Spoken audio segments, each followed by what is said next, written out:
Mami. Jadi kita jumpa esok 3.30 dari petang dengan live pada malam ini di TikTok Fazura. Jadi ada tawaran istimewa yang terus saya kami berikan kepada anda. Jadi mari semua jangan lupa tau, esok 3.30 dari petang. Ada adik ya.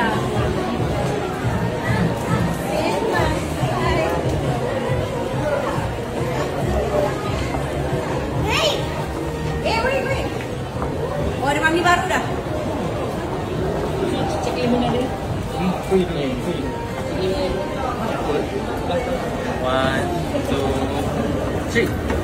3. Bye sayang. Jemaah, bye.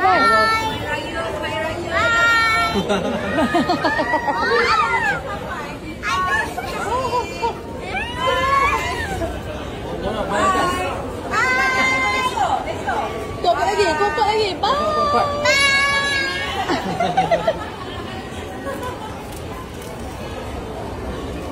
Baik. Jadi kita silakan. Okey, masa ni. Jadi pada semua, terima kasih banyak-banyak yang sedang pilih dulu. Boleh terus saja buat bayaran. Anda boleh ambil gambar dulu. Nanti ada buat bayarannya. Yang ambil gambar boleh. Nanti yang dah nak ke kaunter tu bayar. Nanti ambil gambar sebab Yohan Surah kena gerak sebab pukul 10 malam. Jangan lupa untuk terus ada ke TikTok Fazura.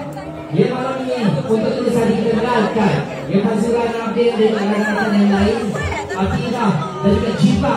Kita bawakan juga Fatima untuk terus ada. Yang cantiknya Fatima, you are so pretty. Oh my god, ibunya pula macam mana?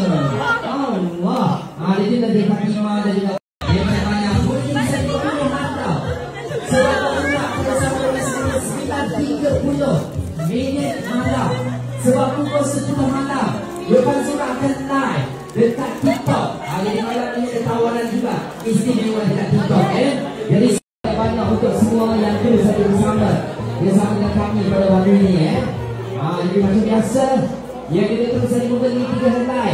Jadi kita bagi Allah sedapnya airnya. Air apa tu? Jangan mengambil depan saya. Ini air apa pula? Air satu saja lah. Air 171. Allah, jomnya. Okey baik. Ini peluang dah akhir. Fazura